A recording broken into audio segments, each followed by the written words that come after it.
Hi ಎಲ್ಲರಿಗೂ. ಹೊಸದಾಗಿ ನನ್ನ ಚಾನಲ್ ನೋಡ್ತಿದ್ರೆ ಸಬ್ಸ್ಕ್ರೈಬ್ ಮಾಡಿ, ಹಾಗೇನೆ ಬೆಲ್ ಐಕಾನ್ ಅನ್ನು ಕ್ಲಿಕ್ ಮಾಡಿ. ಸಿಂಪಲ್ ಚಿಕನ್ ಸುಕ್ಕ ಮಾಡೋದು ಹೇಗಂತ ನೋಡುವ ಬನ್ನಿ. ಮೊದಲಿಗೆ ನಾನು ಮಸಾಲ ಮಾಡಲಿಕ್ಕೆ 8ರಿಂದ 9 ಕೆಂಪು ಮೆಣಸನ್ನು ತಗೊಂಡಿದ್ದೇನೆ. ಇದಕ್ಕೆ ಸ್ವಲ್ಪ ಎಣ್ಣೆ ಹಾಕಿ ಇದನ್ನು ಫ್ರೈ ಮಾಡ್ಕೊಳ್ಳುವ. ಇದನ್ನೇನು ಸಪ್ರೇಟ್ ಆಗಿ ತೆಗೆದಿಟ್ಕೊಳ್ತಿದ್ದೇನೆ. ಇನ್ನು ಅದೇ ಪ್ಯಾನಿಗೆ ಸ್ವಲ್ಪ ಎಣ್ಣೆ ಹಾಕಿ, ಸ್ವಲ್ಪ ಸಾಸಿವೆ, 1 ಸ್ಪೂನ್ ಆಗುವಷ್ಟು ಕೊತ್ತಂಬರಿ ಬೀಜ, ಅರ್ಧ ಸ್ಪೂನ್ ಆಗುವಷ್ಟು ಜೀರಿಗೆ,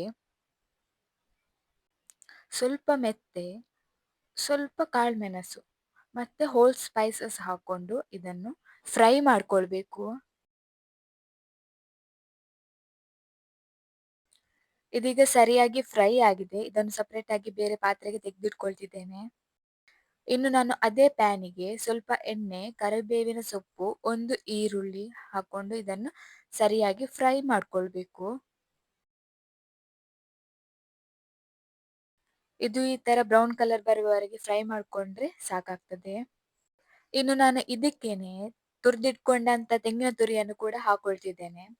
ಮತ್ತೆ ಸ್ವಲ್ಪ ಅರಶಿನ ಪುಡಿ ಹಾಕೊಂಡು ಇದನ್ನು ಸರಿಯಾಗಿ ಇನ್ನು ಫ್ರೈ ಮಾಡ್ಕೊಳ್ಬೇಕು. ಇದು ಇಷ್ಟು ಫ್ರೈ ಆದ್ರೆ ಸಾಕಾಗ್ತದೆ. ಇನ್ನು ಇದನ್ನು ನಾನು ಸಪರೇಟ್ ಪಾತ್ರೆಗೆ ತೆಗೆದಿಟ್ಕೊಳ್ತಿದ್ದೇನೆ. ಇನ್ನು ನಾನು ಈ ಮಿಕ್ಸಿ ಜಾರಿಗೆ ಮೊದಲೇ ಫ್ರೈ ಮಾಡಿಕೊಂಡಿಟ್ಟಂತಹ ಮಸಾಲೆಗಳನ್ನ ಹಾಕೊಳ್ತಿದ್ದೇನೆ. ಇದಕ್ಕೆ ನಾನು ಸ್ವಲ್ಪ ಲಿಂಬೆ ಹಣ್ಣಿನ ಗಾತ್ರದಷ್ಟು ಹುಳಿ ಹಾಕೊಂಡಿದ್ದೇನೆ. ಇನ್ನು ಇದಕ್ಕೆ ನೀರು ಹಾಕೊಂಡು ಗ್ರೈಂಡ್ ಮಾಡಿ ತಕೊಳ್ಬೇಕು. ನೀರು ಹಾಕದೆ ಪುಡಿ ಕೂಡ ಮಾಡ್ಕೊಂಡು ಹಾಕೊಳ್ಬಹುದು. ನಾನು ಈ ತರ ಮಾಡುದು. ಇನ್ನು ನಾನು ಈ ಮಣ್ಣಿನ ಪಾತ್ರೆಗೆ 2ರಿಂದ 3 ಸ್ಪೂನ್ ಆಗುವಷ್ಟು ಎಣ್ಣೆ ಹಾಕೊಂಡಿದ್ದೇನೆ. ಇದಕ್ಕೆ ನಾನು ಕಟ್ ಮಾಡಿದ 1 ನೀರುಳ್ಳಿ ಮತ್ತೆ 1 ಟೊಮೆಟೊ ಅನ್ನು ಕೂಡ ಹಾಕೊಳ್ತಿದ್ದೇನೆ. ಮತ್ತೆ ಸ್ವಲ್ಪ ಕರಿಬೇವು. ಇದನ್ನಿನ್ನು ಸ್ವಲ್ಪ ಫ್ರೈ ಮಾಡ್ಕೊಳ್ಳುವ.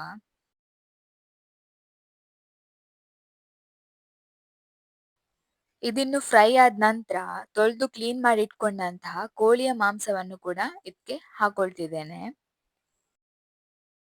ಇನ್ನು ಇದಕ್ಕೆ ರುಚಿಗೆ ಬೇಕಾದಷ್ಟು ಉಪ್ಪು ಕೂಡ ಇವಾಗಲೇ ಹಾಕೊಳ್ತಿದ್ದೇನೆ ನಾನು.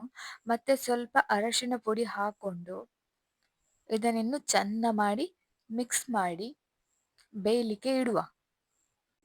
ಈ ಕೋಳಿ ಸುಕ್ಕವನ್ನ ಒಬ್ಬೊಬ್ರು ಒಂದೊಂದು ರೀತಿಯಾಗಿ ಮಾಡ್ತಾರೆ. ಸೊ ನಾನು ಈ ಒಂದು ರೀತಿಯ ಚಿಕನ್ ಸುಕ್ಕ ಮಾಡೋದನ್ನ ಹೇಳಿಕೊಡ್ತಿದ್ದೇನೆ ಇವತ್ತು. ಇದೀಗ ಬೆಂದಿದೆ. ಇದಕ್ಕೆ ನಾವು ಆಗ್ಲೇ ಮಾಡಿದಂತಹ ಮಸಾಲೆಯನ್ನ ಹಾಕೊಂಡು ಇದನ್ನು ಸರಿಯಾಗಿ ಮಿಕ್ಸ್ ಮಾಡ್ಕೊಳ್ಬೇಕು. ಈ ಮಸಾಲ ಮಾಂಸದೊಟ್ಟಿಗೆ ಸರಿಯಾಗಿ ಮಿಕ್ಸ್ ಆಗ್ಬೇಕು. ಇದು ಸರಿಯಾಗಿ ಮಿಕ್ಸ್ ಆದ ನಂತರ ಆಗ್ಲೇ ನಾವು ಫ್ರೈ ಮಾಡ್ಕೊಂಡ ತೆಂಗಿನ ತುರಿಯನ್ನು ಇದನ್ನು ಸರಿಯಾಗಿ ಮಿಕ್ಸ್ ಮಾಡ್ಕೊಳ್ಬೇಕು.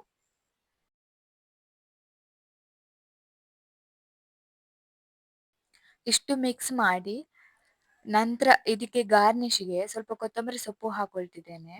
ಈಗ ನಮ್ಮ simple chicken sukka ready. So ಈ ರೆಸಿಪಿ ನಿಮಗೆ ಇಷ್ಟ ಆಗಿದ್ರೆ ಲೈಕ್, ಶೇರ್, ಸಬ್ಸ್ಕ್ರೈಬ್ ಮಾಡೋದನ್ನ ಮರಿಬೇಡಿ. Thank you.